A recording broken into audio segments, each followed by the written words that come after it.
Hello పిల్లలు, how are you? మీరందరూ బాగున్నారు అనుకుంటున్నాను. మీరందరూ సండే స్కూల్కి వెళ్ళారా? వెళ్ళకపోతే ఈ వీడియో తర్వాత చూడొచ్చు. తొందరగా రెడీ అయ్యి మీ దగ్గరలో జరిగే సండే స్కూల్కి అయితే వెళ్ళిపోండి. సరే, మరి హాలిడేస్ కదా, ఏం చేస్తున్నారు? రోజు వాక్యం చదువుతున్నారా? ప్రార్థన చేసుకుంటున్నారా? ఎండలు కాబట్టి జాగ్రత్తగా ఉండండి, ఓకేనా? సరే, మరి మనం పోయిన వారం వాక్యంలో ఏం చూసామంటే, యేసయ్య లేచిన తర్వాత ఎవరికి కనిపించారు, మగ్దలేని మరియ ఎలా రియాక్ట్ అయింది అనేది చూసాం కదా. ఇప్పుడు నెక్స్ట్ మనం లాస్ట్ వీడియోలో చెప్పుకున్నాం కదా, ఇద్దరికి కనిపించారు యేసయ్య అని. సో ఆ ఇద్దరితో యేసయ్య ఏం చెప్పారంటే ఇలా చెప్పారనమాట. ఆల్రెడీ నేను మీకు చెప్పాను కదా, నేను 3వ రోజున లెగుస్తానని చెప్పాను కదా. ఇదంతా మన పరిశుద్ధ గ్రంథంలో ఉంది కదా, మనం ఆల్రెడీ ఎప్పటి నుంచో చదువుకుంటున్నాం కదా. మోషే నుండి లాస్ట్ ఉన్న ప్రవక్తల వరకు అందరూ దీని గురించే చెప్పారు కదా, మీకు అర్థం కాలేదా అని చెప్పి యేసయ్య వాళ్ళిద్దరికి బాగా ఎక్స్ప్లెయిన్ చేయడం మొదలు పెట్టారంట. వాళ్ళు యేసయ్యని ఇంకా గుర్తుపట్టట్లేదు, కానీ ఆ వాక్యం చెప్తుంటే వాళ్ళ మనసులో ఆ మంచి మాటలు, దేవుని మాటలు, అవి యేసయ్య చెప్పినట్టే వాళ్ళ మనసుకి తెలుస్తుంది ఇది యేసయ్య చెప్పిన మాట అని. కానీ వాళ్ళు యేసయ్యని గుర్తుపట్టట్లేదు. అలా కొంచెం దూరం వెళ్ళిన తర్వాత వాళ్ళు వెళ్ళాల్సిన ప్లేస్ అనేది వచ్చేసిన తర్వాత యేసయ్య ఇంకా ఎదరికెళ్ళిపోతున్నారంట. వాళ్ళు అంటున్నారు, చీకటి పడిపోయింది కదయ్యా. యేసయ్య అనుకోవట్లేదు, ఎవరో మనిషి అనుకుని చీకటి పడిపోయింది కదా, మీరు నాతో కూడా రండి, మీరు మా ఇద్దరితో కూడా ఇక్కడ నుండి పొద్దున్నే వెళ్ళండి అని చెప్పి యేసయ్యని అడిగారు. సరే, యేసయ్య వాళ్ళతో కూడా ఉన్నారు, లోపల కూర్చున్నారనమాట. లోపలికి వచ్చి కూర్చుంటే వాళ్ళు భోజనానికి పిలిచారు యేసయ్యని. యేసయ్య భోజనం చేసినప్పుడు ఒక విషయం చేసేవారు, ఏంటంటే కృతజ్ఞత స్తుతులు చెల్లించడం. అంటే దేవునికి థ్యాంక్స్ చెప్పడం, మనకి ఇచ్చిన ఫుడ్ గురించి దేవునికి థ్యాంక్స్ చెప్పడం. మీరు ఎవరైనా సరే భోజనం చేసినప్పుడు ప్రేయర్ చేసుకుంటారా?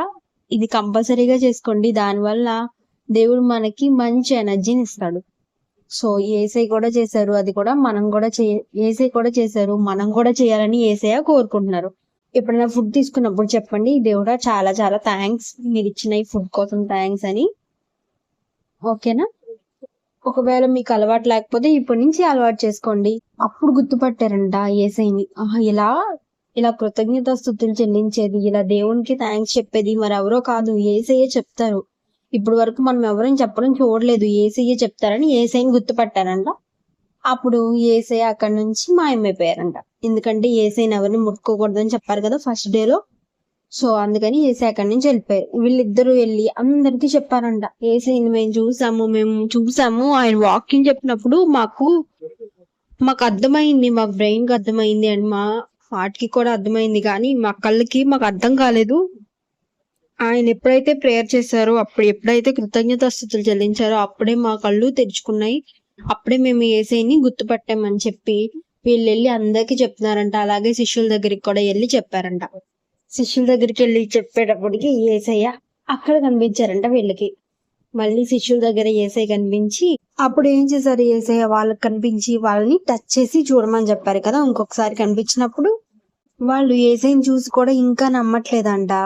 యేసయ్య చేతుల్ని కాల్ని చూపించారంట. అంతేకాదు, కాల్చి ఒక చేప ముక్కని ఇచ్చారంట. దాన్ని కృతజ్ఞతా స్తుతులు చెల్లించేటప్పటికి అప్పుడు అర్థమైందంట శిష్యులకి, నిజంగా అయినా యేసయ్య ఈయన మన యేసయ్య కాబట్టే కదా కృతజ్ఞతా స్తుతులు చెల్లిస్తున్నారని చెప్పి యేసయ్యని చూసి చాలా హ్యాపీగా ఫీల్ అయ్యి, ఇంకా యేసయ్య లేచారంటే ఇంక అందరికీ హ్యాపీయే కదా. అప్పుడు వరకు 3 years మొత్తం యేసయ్యని కదా తిరిగిన వాళ్ళు సడన్ గా యేసయ్య లేకపోతే చాలా ఫీల్ అయ్యి ఏమైపోతామో, మనల్ని కూడా చంపేస్తారేమో అని భయపడిన వాళ్ళు ఇప్పుడు చాలా హ్యాపీగా మొత్తం దేశం అంతా తిరిగేసి, యెరూషలేం అంతా తిరిగేసి యేసయ్య లేచాడని సంగతి అందరికీ చెప్పారంట. సో చూసారు కదా యేసయ్య ఎలా కృతజ్ఞతా స్తుతులు చెల్లిస్తున్నారు. మనం కూడా ప్రతి విషయానికి యేసయ్యకి థ్యాంక్స్ చెప్పాలి. మనం బుక్స్ కొనుక్కున్నా, పెన్స్ కొనుక్కున్నా, షూస్ కొనుక్కున్నా, కొత్త డ్రెస్ కొనుక్కున్నా, మన బర్త్డే అయినా సరే యేసయ్యకి చాలా చాలా థ్యాంక్స్ చెప్పాలి, దేవునికి చాలా థ్యాంక్స్ అని మనం చెప్పాలన్నమాట. ఇది మనం యేసయ్య దగ్గర నుంచే నేర్చుకుంటాం కదా. భోజనం చేసినప్పుడల్లా మనం ప్రేయర్ చేసుకుని దేవునికి థ్యాంక్స్ చెప్పాలి, ఓకేనా? మళ్ళీ యేసయ్య తన శిష్యులకి కనిపిస్తున్నారు అనమాట. యేసయ్య అంట తిబేరియా అనే ఒక సీ ఉందంట, తిబేరియా అనే ఒక సముద్రం దగ్గర కూర్చున్నారంట. అక్కడ వాళ్ళ శిష్యులు ఉన్నారంట. వాళ్ళ శిష్యుల పేర్లు ఏంటంటే సీమోను పేతురు, దిదుమ అనబడిన తోమ, గలిలయలోని కానా ఊరివాడగు నతానియేలు, జబదయి కుమారులను ఆయన శిష్యులు మళ్ళీ ఇంకా ఇద్దరు కనిపించారంట. ఆల్మోస్ట్ 7 మెంబర్స్ 8 మెంబర్స్ ఏసైకి శిష్యులు కనిపించారంట. వాళ్ళని ఎలా పిలిచారు ఏసై స్టార్టింగ్ లో? వాళ్ళు చేపలు పట్టుకుంటుంటే ఏసై ఎలా పిలిచారు వాళ్ళని? మీరు చేపలు పట్టొద్దు, మిమ్మల్ని మనుషులు పట్టే జాలల కింద చేస్తానని పిలిచారు కదా. కానీ ఇప్పుడు ఏసయ్య లేనప్పుడు వాళ్ళు ఏం చేయాలో వాళ్ళకి తెలియట్లేదంట. అయితే ఏసయ్య వాళ్ళకి కనిపిస్తున్నారంట. సీమోను పేతురు ఏం చేశాడంటే, నేను చేపలు పట్టుకుంటాను, ఇంకా నాకు ఏం చేయాలో తెలియట్లేదు, ఏసయ్య మనతో లేరు కదా, మనం ఏం చేయాలి, నేను చేపలు పట్టుకోవడానికి వెనక్కి వెళ్ళిపోతాను, ధోని ఎక్కుతాను అని చెప్పి వెళ్ళిపోయాడంట సీమోను పేతురు. వాళ్ళతో పాటు తనతో పాటు వీళ్ళందరూ వెళ్ళారంట. నేను నీతో కూడా వస్తాము, నాకు ఏం చేయాలో తెలియట్లేదు, ఏసే లేరు కదా అని. వాళ్ళు రాత్రంతా కష్టపడి వల్లేస్తున్నారు కానీ ఏమీ దొరకలేదంట. ఇంకా పొద్దున్నే అయిపోతుందంట, అయినా సరే ఏమీ దొరకలేదంట. ఏసయ్య ఆ ఒడ్డున నుంచుని పిల్లలారా అని పిలిచారంట. కానీ ఏసయ్యని వాళ్ళకి తెలియట్లేదు. మీ దగ్గర భోజనానికి ఏమన్నా ఉందా పిల్లలారా అని అడిగాడంట. అప్పుడు లేదయ్యా, మా దగ్గర ఏముంటది, మా దగ్గర ఏమీ లేదని చెప్పారంట వాళ్ళు. అప్పుడు ఏసై చెప్తున్నారు, ధోని కుడి పక్కన వలయండి, రైట్ సైడ్ వలేసి చూడండి, చేపలు పడతాయి అని చెప్పారంట. ఇలాగే ఏసయ్య స్టార్టింగ్ లో కూడా చెప్పారు, రాత్రంతా మీరు కష్టపడి వలేసిన మీకు దొరకట్లేదు కదా, ఇప్పుడు నా మాట చెప్తున్నా వలేయండి అంటే వాళ్ళు వలేసి చాలా రకరకాల చేపలు, సముద్రంలో ఉన్న రకరకాల చేపల్ని, వలలు పిగిలిపోయి అంత పెద్ద పెద్ద చేపల్ని కనుగొన్నారంట. మనం తెలుసు కదా ఆ స్టోరీ.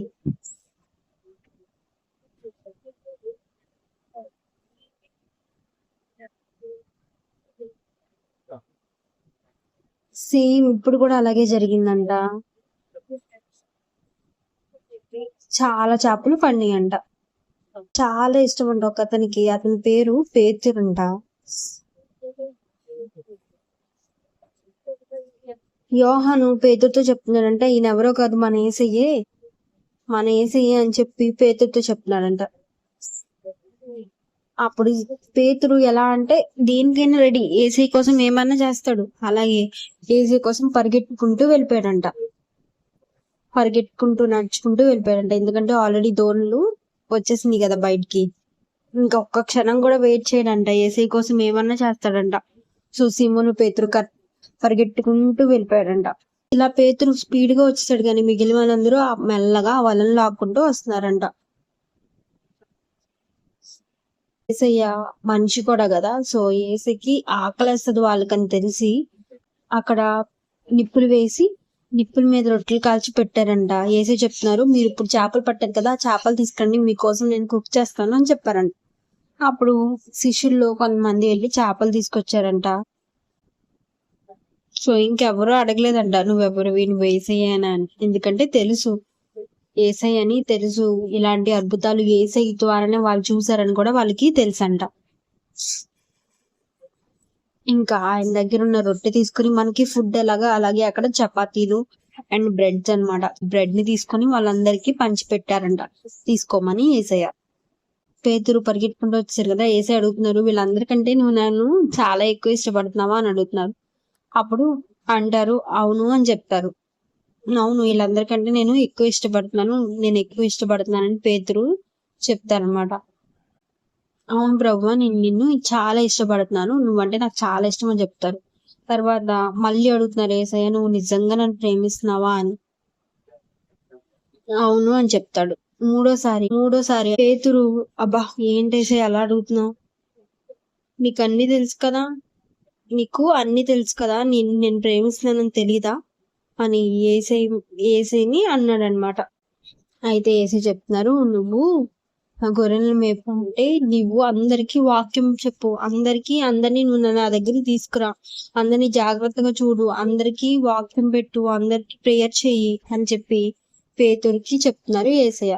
అయితే ఇవన్నీ పక్క నుండి అందరూ చూస్తున్నారంట, శిష్యుల్లో ఉన్న వాళ్ళందరూ ఉన్నారంట, అండ్ యోహాను కూడా ఉన్నారంట. ఇది యోహాను సువార్తలో విషయము.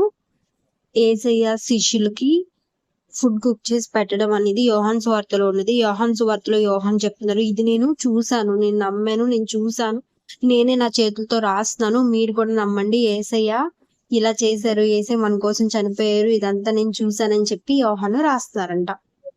సరే మరి యేసయ్య మన కోసం ఫుడ్ కుక్ చేయడమే కాదు, యేసయ్య మన కోసం అద్భుతాలు చేసి ఫుడ్ కూడా తీసుకురాగలరు. 5 రొట్టెల నుండి చిన్న చేపల స్టోరీ మనకు తెలుసు కదా. సో అప్పుడు యేసయ్య వల వేయమన్నప్పుడు ఎన్ని చేపలు పడినాయో తెలుసు కదా. సో ఆల్రెడీ ఫస్ట్ ఒకసారి చేశారు, ఇది సెకండ్ టైం కూడా యేసయ్య వాళ్ళ శిష్యుల కోసం చేశారంట.